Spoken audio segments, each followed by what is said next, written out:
Kalau di Sumatera Barat sendiri Pak, titik-titik rawan bencana itu ada di mana aja ya Pak ya? Baiklah, di Provinsi Sumatera Barat ini hampir semua wilayah itu merupakan wilayah yang rawan bencana. Waduh, repot juga itu Pak. Betul, setiap kabupaten itu semuanya rawan bencana.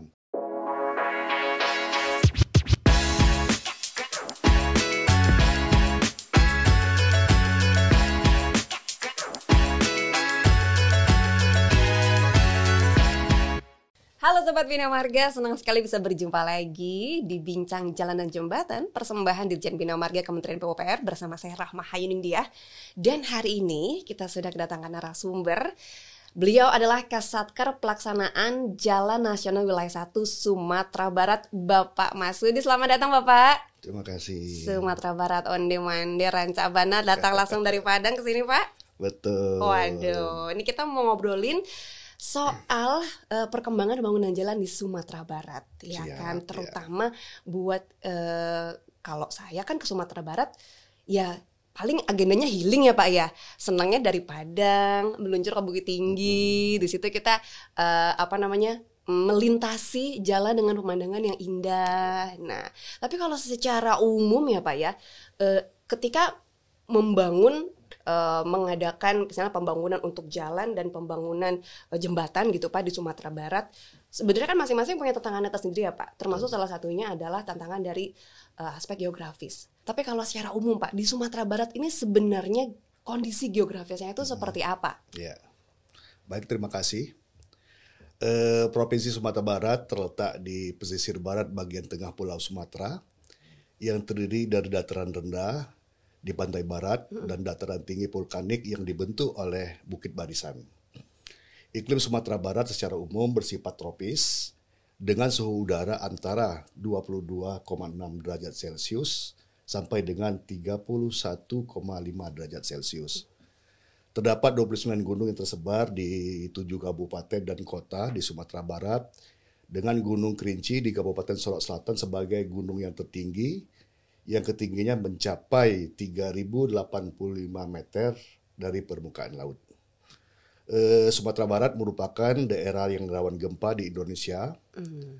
Hal ini disebabkan karena letaknya yang berada pada jalur patahan semangko.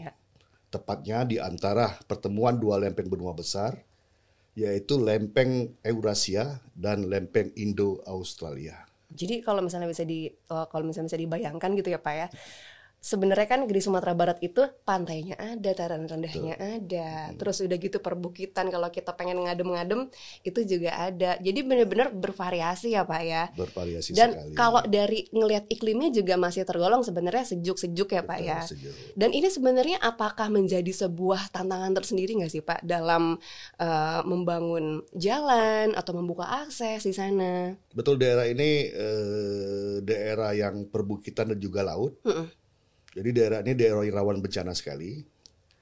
Sering terjadi bencana gempa bumi, tanah longsor, dan malahan belakangan ini terjadi banjir lahar dingin yang diakibatkan oleh erupsi Gunung Merapi.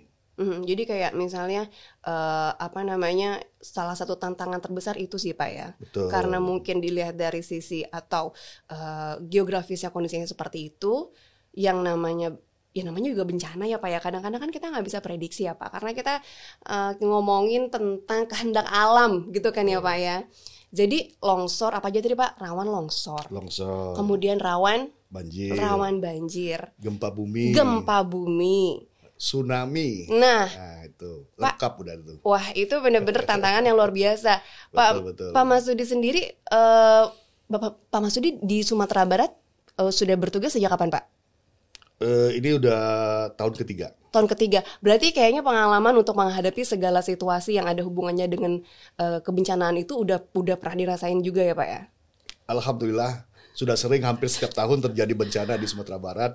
Langganan. Namun di tahun 2024 ini bencana yang paling besar yang terjadi di Sumatera Barat. Yang Mei kemarin itu. Betul. Pak, sebelum kita ngomongin soal yang bencana yang terjadi di Mei lalu, yang Lembah Anai, mungkin sebelumnya gimana Pak? Ketika sampai dan harus mengemban tugas di Sumatera Barat dan dihadapkan pada tantangan yang luar biasa, berupa daerah rawan bencana. Itu boleh ceritain nggak sih Pak? Buat itu apa yang harus disiapkan, kemudian pengalaman yang pernah Bapak alami yang paling nggak pernah terlupain ada apa Pak? Jadi kebetulan sebelum saya dipindahkan tugas di Provinsi Sumatera Barat, saya ditugaskan di Provinsi Lampung. Oke. Di Provinsi Lampung ini, daerah ini tidak terlalu jauh berbeda dengan Provinsi Sumatera Barat. Jadi daerah Provinsi Lampung ini juga daerah yang rawan bencana. Dia satu garis lempengan dengan Sumatera Barat. Jadi sebelum pindah di sini, saya ditugaskan di ruas jalan Simpang Krui ke arah kota Bandar Lampung. Daerah ini daerah pergunungan yang rawan gempa, rawan longsor. Jadi di situ saya sudah pernah punya pengalaman seperti yang terjadi di Lembah Anai. Dalam waktu 1 hari terjadi 11 titik longsor. Jadi mungkin itu saya sebelum pindah ke Sumatera Barat ini sudah ada bekal di Provinsi Lampung menghadapi bencana alam gitu. Jadi udah nggak kaget ya Pak ya? Betul. Tapi ini bencana Lembah Anai ini lebih besar dari yang pernah saya alami. Iya, betul. Dan merupakan mungkin di Sumatera Barat ini di tahun-tahun yang dekat ini yang paling besar sekali. Ya. Jadi saya walaupun sudah pernah mengalami mengalami bencana-bencana seperti ini, tapi kondisi ini sangat berat dibandingkan dengan kondisi yang pernah saya alami. Karena kerusakan badan jalan itu sempat jalan putus dan juga jalan kita ini bersisian dengan sungai. Bersisian dengan sungai, lereng bawah itu dengan ketinggian ada 18 meter, 20 meter. Jadi kondisi ini tidak bisa kita laksanakan dengan waktu cepat. Ya harus butuh perencanaan yang tepat dan juga SDM serta peralatan yang lengkap. Kalau di Sumatera Barat sendiri Pak, titik-titik rawan bencana itu ada di mana aja ya Pak ya? Baiklah, di Provinsi Sumatera Barat ini hampir semua wilayah itu merupakan wilayah yang rawan bencana. Waduh, repot juga itu Pak. Betul, setiap kabupaten itu semuanya rawan bencana. Ya. Di daerahnya antara lain untuk kota-kota atau kabupaten yang berada di tepian laut atau di sekitar laut, seperti Kota Padang, Kabupaten Padang Pariaman, Kota Pariaman, Kabupaten Pasaman Barat, Kabupaten Pesisir Selatan, dan Kabupaten Kepulauan Mentawai. Daerah ini daerah pinggir laut yang sangat sering sekali terjadi longsor, banjir, gempa bumi. Dan juga untuk daerah-daerah yang berada di perbukitan, maupun di pergunungan seperti Kabupaten Agam, Kabupaten Solok, Bukit Tinggi, Kabupaten Tanah Datar. Daerah-daerah ini daerah rawan bencana tanah longsor, banjir, erupsi gunung, dan juga gempa bumi. Sedangkan daerah-daerah yang rawan bencana di wilayah kerja PJN 1 yang saat ini menjadi tanggung jawab kami, ada 6 ruas jalan yang menjadi tanggung jawab kami, yaitu ruas jalan batas kota Padang Panjang Sicincin, ruas simpang Padang Luar Simpang 3 Komrullah, ruas batas Provinsi Riau batas kota Payakumbuh, ruas simpang kumpulan Simpang Taman, ruas panti batas kota Lubuk Sikaping, dan ruas Ranjau Batu sampai Provinsi Sumatera Utara Panti. Jadi 6 ruas ini yang daerah rawan bencana yang berada di wilayah kerja PJN 1. Kok saya ngebayangin jadi Pak Masudi kayak susah deh, kayak nggak bisa tidur deh Pak saya Pak. Karena di setiap titik itu rawan bencana. Betul sekali. Betul ya kan Pak? Betul sekali. Yang perbukitan rawan longsor, yang di dekat laut rawan tsunami, kemudian rawan gempa juga. Betul sekali. Berarti harus ada langkah-langkah mitigasi yang harus disiapkan kan ya Pak ya? Betul. Nah ini apa saja Pak langkah-langkah mitigasi yang kemudian sudah dilakukan, sudah disiapkan oleh BPJN Sumatera Barat untuk menghadapi bencana yang kita berarti kan harus ready-nya setiap saat ya Pak ya? Betul sekali. Itu gimana Pak? Jadi kami dari BPJN Sumbar khususnya untuk wilayah di PJN 1, kita telah memetakan lokasi-lokasi daerah yang rawan bencana. Daerah-daerah rawan bencana ini kita pasang rambu-rambu peringatan. Rambu-rambu peringatan ini bisa berupa spanduk.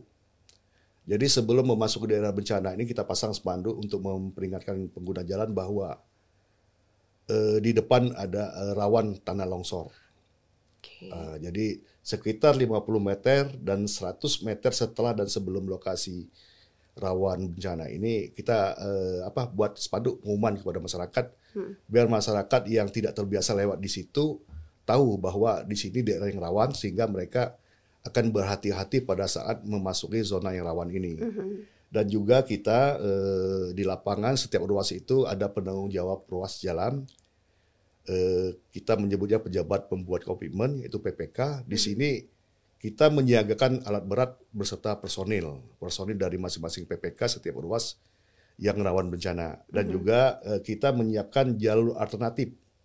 Jalur alternatif ini pada saat terjadi kejadian bencana, misalkan di jalan nasional ini terjadi bencana, kita menyiapkan jalur alternatif melewati jalan kabupaten ataupun jalan provinsi. Seperti yang terjadi baru-baru ini, ruas Padang Panjang Sicincin ini putus. Jadi kita arus lalu lintas kita alihkan ke jalan kabupaten dan juga ke jalan provinsi. Terus juga kita dengan pihak-pihak terkait seperti pemerintahan daerah, pihak kepolisian dan juga dinas perhubungan, kita berkoordinasi secara berkelanjutan sehingga pada saat terjadi bencana kita sudah sama-sama tahu apa yang harus dilaksanakan, sudah tahu dengan tugas masing-masing begitu. Iya. Cuman yang saya bayangkan juga ya Pak ya, karena ini kan titiknya banyak ya Pak ya.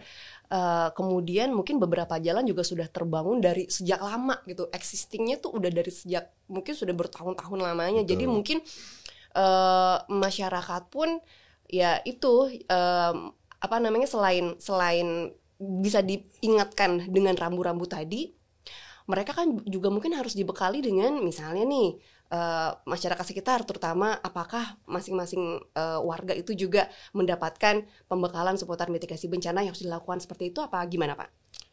Terkait dengan hal itu ya dari pemerintah setempat sudah melakukan pelatihan kepada masyarakat.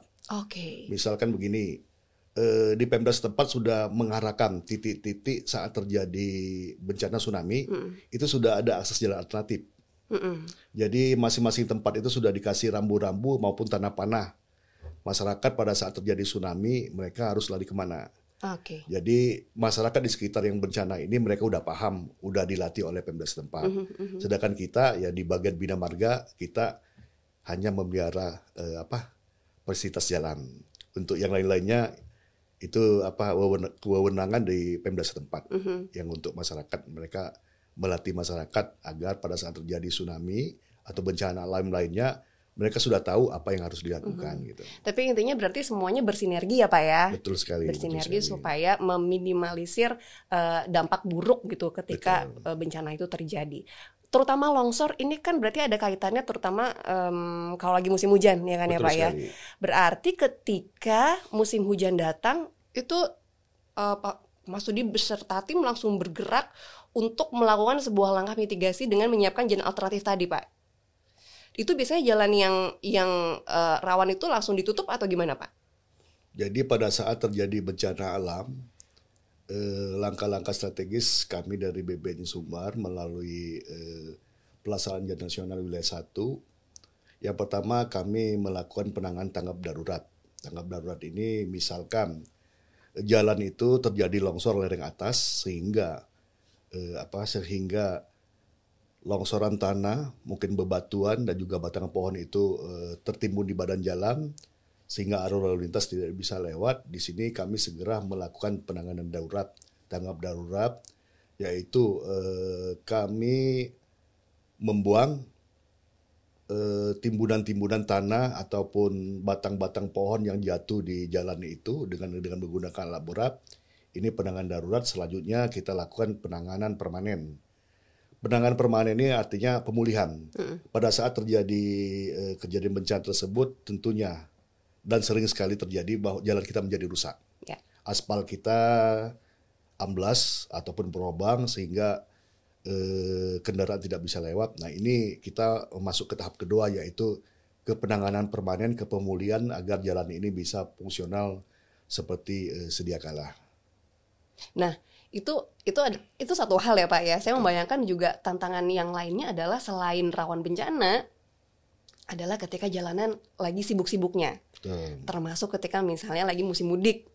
Nah itu kan benar-benar padat ya Pak ya. Betul sekali. Ada juga nggak Pak langkah-langkah strategis yang dilakukan oleh tim Bapak? Ada. Jadi ini menjadi pengalaman kita. Ini terkait dengan jalur mudik Lebaran. Ini terjadi di tahun 2023 dan juga 2024. Seperti kita tahu bahwa ruas jalan dari Kota Padang ke Bukit Tinggi ini adalah daerah wisata. Ya. Daerah wisata ini pada saat mudik Lebaran, daerah ini sangat padat sekali. Kalau kondisi normal antara Kota Padang dan Bukit Tinggi, kondisi normal itu bisa kita tempuh dalam waktu 2 jam atau 2 jam setengah.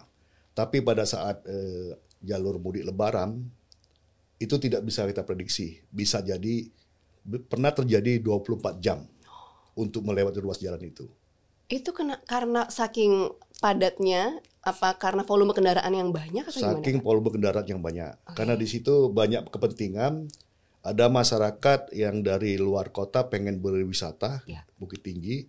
Contohnya begini, misalnya masyarakat dari kota Provinsi Jambi, mereka pengen wisata ke Bukit Tinggi. Artinya melewati Kota Padang sampai ke Bukit Tinggi. Di situ kemudian nanti terjadi kemacetan, dan juga dari provinsi sebelah, dari Provinsi Riau maupun dari Provinsi Sumut, mereka mau berwisata. Jadi terjadi penumpukan di ruas jalan Padang Bukit Tinggi. Selain mudik Lebaran juga tempat wisata, sehingga jalan ini macet total. Pernah terjadi 24 jam, kemudian kita melakukan rekayasa lapangan bersama dengan pihak Pemda setempat, dengan pihak kepolisian dan juga pihak Dinas Perhubungan. Kita lakukan sistem one way. Jadi one way ini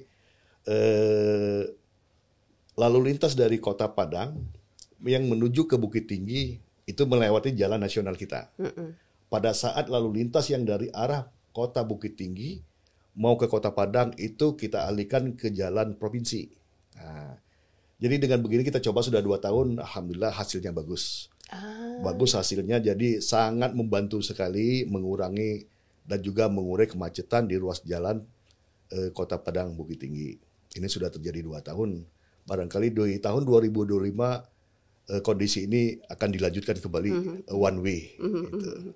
Berbicara soal pengalaman Pak Masudi selama menangani jalan di di Sumatera Barat, terutama daerah-daerah yang rawan longsor, rawan bencana, juga yang begitu padat gitu karena memang lagi musimnya padat.